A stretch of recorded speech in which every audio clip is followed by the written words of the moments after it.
India America വ്യാപാര കരാർ കുറേ നാളുകളായിട്ട് വലിയ തോതിലുള്ള ചർച്ചകൾ നടക്കുന്നുണ്ട്. പക്ഷേ അതിൻ്റെ ഒരു അന്തിമ രൂപം ഈ അടുത്തെങ്ങാനും വരാൻ സാധ്യതയുണ്ടോ? അടുത്തുണ്ടാകണം. കാര്യം അമേരിക്കൻ പ്രസിഡന്റ് ഡൊണാൾഡ് ട്രംപ് ഒരു കട്ട് ഓഫ് ഡേറ്റ് പറഞ്ഞിട്ടുണ്ട്, ഒരു സമയപരിധി. ഓഗസ്റ്റ് 1 സമയപരിധി പറഞ്ഞിരിക്കുന്നത്. അപ്പോൾ അതിനുള്ളിൽ ഇന്ത്യയും അമേരിക്കയായിട്ടൊരു വ്യാപാര കരാർ സാധ്യമല്ലെങ്കിൽ ഒരു മറ്റേ തലയ്ക്ക് മുകളിൽ തൂങ്ങി ആടുന്ന വാള് തലയിൽ വീഴുന്ന ഒരവസ്ഥയിലാണ് ഇന്ത്യ. അതായത് ഇന്ത്യക്ക് പ്രഖ്യാപിച്ചിരിക്കുന്ന 29% ടാക്സാണ്.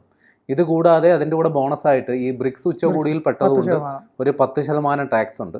പിന്നെ നമ്മൾ റഷ്യയിൽ നിന്ന് ഒരുപാട് ഇടപാടുകൾ നടത്തുന്നത് കൊണ്ട് 500% ടാക്സ് ഒക്കെയാണ് ഈടാക്കുമെന്നൊക്കെ പറഞ്ഞേക്കുന്നത്.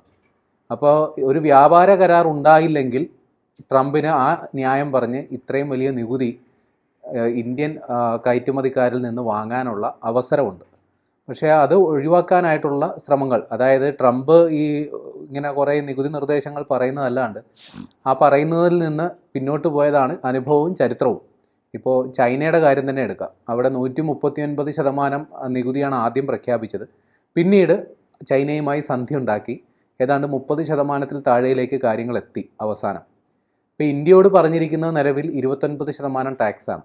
അപ്പോൾ നമ്മുടെ ഇന്ത്യയിലുള്ള വ്യാവസായിക വാണിജ്യ മന്ത്രാലയത്തിൻ്റെ പ്രതിനിധികളും കുറേ വ്യവസായികളും നേരത്തെ തന്നെ അമേരിക്കയിൽ പോയി അവിടെയുള്ള വ്യവസായ പ്രമുഖരുമായിട്ടും അവിടുത്തെ ഈ വാണിജ്യ മന്ത്രാലയത്തിലെ അധികൃതരുമായിട്ടൊക്കെ കുറേ ദിവസങ്ങളായിട്ട് ചർച്ചകൾ നടക്കുന്നു. ഇന്ത്യൻ സംഘം ഇപ്പോഴും വാഷിങ്ടണിലുണ്ട്. അപ്പോൾ അവരിൽ നിന്ന് കിട്ടുന്ന സൂചനകൾ ഇതുവരെ അവർ പുറത്ത് വിട്ടിട്ടില്ല.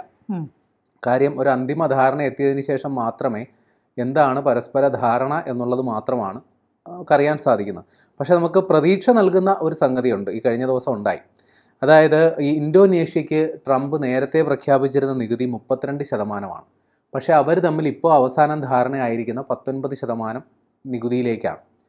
അപ്പോൾ ഈ ഇന്തോനേഷ്യയ്ക്കും അതേപോലെ തന്നെ സമാനമായ സാഹചര്യം തന്നെയാണ് വിയറ്റ്നാമിൻ്റെ കാര്യത്തിലും ഉണ്ടായത്. അവിടെയും ഇതേപോലെ വലിയ ഒരു നികുതി ഘടന ട്രംപ് പ്രഖ്യാപിച്ചിട്ട് പിന്നീട് അവർ തമ്മിലൊരു ധാരണയിലെത്തുകയാണ് ചെയ്തത്. അപ്പോൾ ഈ ഒരു പരിഗണന ഇന്ത്യക്കും കിട്ടും എന്നുള്ള ഒരു പ്രതീക്ഷയിലാണ് ഇന്ത്യൻ സംഘം ഉള്ളത്. കാരണം ഇന്ത്യയും അമേരിക്കയുമായിട്ട് കാലങ്ങളായിട്ട് പല മേഖലകളിലും സഹകരിക്കുന്നുണ്ട്, പ്രതിരോധ രംഗത്തടക്കം.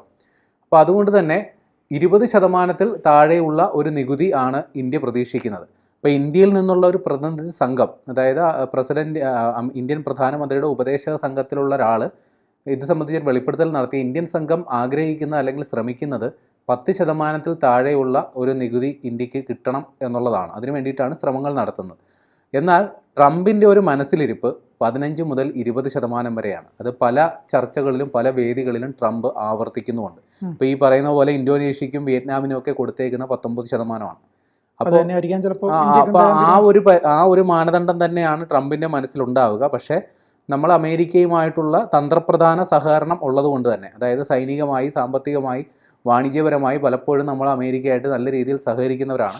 അതുകൊണ്ട് ആ ഒരു പ്രത്യേക പരിഗണന ഇന്ത്യക്ക് കിട്ടുമെന്നുള്ള പ്രതീക്ഷയാണ്. നമ്മൾ 10% താഴെ ആഗ്രഹിക്കുന്നു. പക്ഷേ ട്രംപ് 15-നും 20-നും മധ്യേ ആണ് ട്രംപിൻ്റെ മനസ്സിലുള്ളത്. പക്ഷേ ഇതിൻ്റെ രണ്ടിൻ്റെ ഇടയിലൊരു സംഖ്യയിലേക്ക് കാര്യങ്ങൾ എത്താനുള്ള സാധ്യത നമുക്ക് തള്ളിക്കളയാനാകില്ല. പക്ഷേ ഇപ്പോൾ ഇന്തോനേഷ്യയ്ക്ക് 19% നികുതി ഏർപ്പെടുത്തിയപ്പോൾ അവർക്ക് കിട്ടിയ ഏറ്റവും ഗുരുതരമായൊരു പ്രശ്നം അമേരിക്കൻ സാധനങ്ങൾക്ക് ഇന്തോനേഷ്യ നികുതി ചുമത്തില്ല എന്നുള്ളതാണ്. അപ്പോൾ ഇന്ത്യയെ സംബന്ധിച്ച് അത് സ്വീകാര്യമല്ല. ഇത് പൂർണ്ണമായി ഇന്ത്യൻ വിപണി അമേരിക്കയ്ക്ക് തുറന്നു കൊടുക്കുക എന്നുള്ളത് ഇന്ത്യക്ക് സാധ്യമല്ല. പ്രധാനമായും കാർഷിക രംഗത്തും അതേപോലെ തന്നെ ഈ പാലുൽപാദന മേഖല, ഡയറി മേഖലയിലും ഇന്ത്യ ഒരു കാരണവശാലും അമേരിക്കൻ ഉൽപ്പന്നങ്ങൾ പൂർണ്ണ അളവിൽ നികുതിരഹിതമായി ഇങ്ങോട്ടേക്ക് എത്താനായിട്ട് അനുമതി കൊടുക്കില്ല. കാരണം ഇന്ത്യ ഒരു കാർഷിക രാജ്യമാണ്. കൃഷിയും അതേപോലെ തന്നെ നമ്മുടെ പശുക്കളും അല്ലെങ്കിൽ പാലുൽപാദന മേഖലയും നമുക്ക് വളരെ നിർണായക സ്ഥാനമുള്ളതാണ്. ഒരുപാട് സാധാരണക്കാർ അതുകൊണ്ട് ഉപജീവനം കഴിയുന്നവരുമാണ്. അപ്പോൾ അതുകൊണ്ട് അങ്ങനെ തുറന്നു കൊടുത്തു കഴിഞ്ഞാൽ ഒരുപാട് ഐറ്റം വരും, ഇവിടുത്തെ സാധനം കച്ചവടം ചെയ്യാൻ പറ്റാത്തൊരവസ്ഥ, ടാക്സ് കൊടുക്കണ്ടല്ലോ. അതെ, അപ്പോൾ അതുകൊണ്ട് തന്നെ ആ മേഖലയിൽ അമേരിക്കൻ ഉൽപ്പന്നങ്ങൾ കാര്യമായിട്ട് ഇങ്ങോട്ടേക്ക് എത്തുന്നതിൽ ഇന്ത്യ ഒരു നിയന്ത്രണം കൊണ്ടുവരും, നികുതി ഉണ്ടാകും എന്ന് തന്നെയാണ് മനസ്സിലാക്കേണ്ടത്. പക്ഷേ വ്യാവസായിക ഉൽപ്പന്നങ്ങൾ, അതായത് നമ്മുടെ വ്യവസായശാലകളിൽ അസംസ്കൃത വസ്തുവായി ഉപയോഗിക്കാൻ സാധ്യതയുള്ള അമേരിക്കൻ ഉൽപ്പന്നങ്ങൾക്ക് നികുതി രഹിതമായി തന്നെ ഇങ്ങോട്ട് എത്താനായിട്ടുള്ള സാധ്യത ഉണ്ട്, കുറച്ചുകൂടി ഉദാരമാക്കും എന്നുള്ളത് തന്നെയാണ്.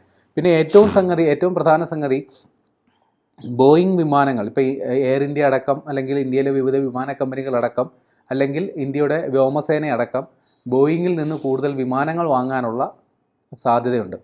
അപ്പോൾ അതേപോലെ തന്നെ ആപ്പിൾ കമ്പനി ഇന്ത്യയിൽ പുതിയ നിക്ഷേപം കൊണ്ടുവരുന്നു.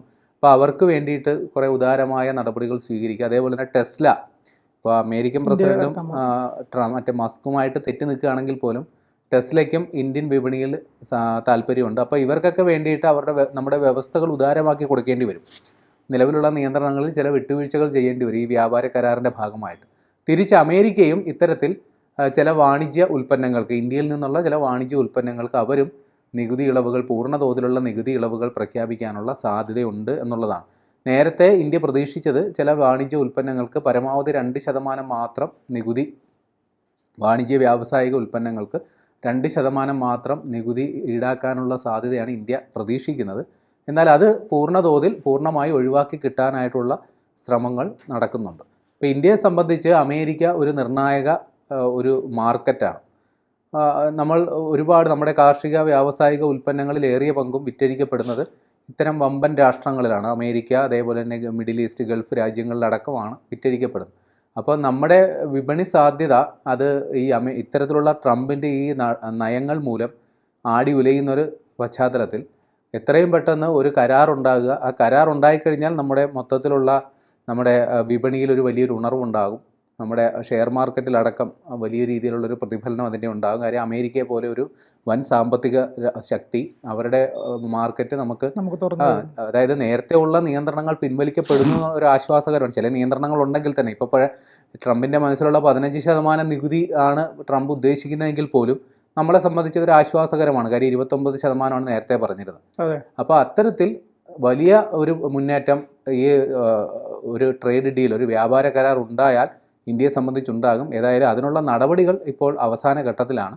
ഈ 15% വന്നാലും മറ്റേ ബ്രിക്സിന്റെ 10 വേറെ ഉണ്ടാവില്ലേ? അല്ല, വ്യാപാര കരാർ ഉണ്ടായിക്കഴിഞ്ഞാൽ അത് ബാധിക്കാനിടയില്ല എന്നുള്ളതാണ് സൂചന.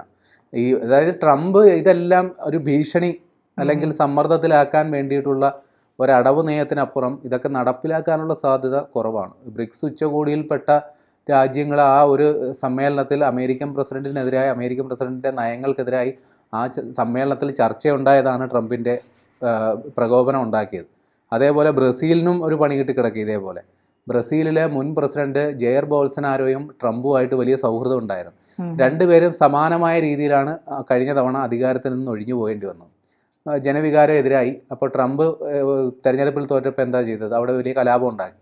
സമാനമായ രീതിയിൽ ബ്രസീലിലും ജെയർ ബോൾസനാരോയുടെ സംഘം വലിയ കലാപം ഉണ്ടാക്കിയിട്ട് സൈന്യത്തെ ആഹ്വാനം ചെയ്തു നിലവിലുള്ള പുതിയ പ്രസിഡന്റിനെ അട്ടിമറിക്കാനായിട്ട്. പക്ഷേ സൈന്യം അനങ്ങിയില്ല.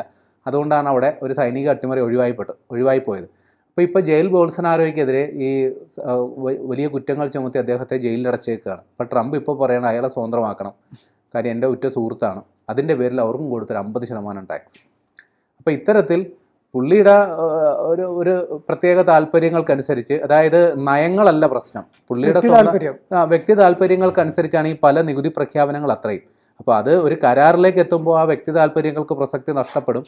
അതിൻ്റെ വസ്തുതകളിലേക്ക് കാര്യങ്ങൾ എത്തുമെന്നാണ് നമ്മൾ കരുതേണ്ടത്. അതുകൊണ്ട് തന്നെ ഈ കരാറിനപ്പുറം പുതിയ ഈ ബ്രിക്സിൽ പറഞ്ഞ 10% അല്ലെങ്കിൽ റഷ്യയിൽ നിന്ന് വാങ്ങുന്നതിൻ്റെ പേരിൽ ഏർപ്പെടുത്തുമെന്ന് പറഞ്ഞ 500% ഇന്ത്യക്ക് ബാധകമാകാൻ സാധ്യതയില്ലെന്നാണ് തോന്നേണ്ടത്. പക്ഷേ ആ കരാർ ഉണ്ടാകുന്നവരെ നമ്മളത് കാത്തിരിക്കേണ്ടി വരും.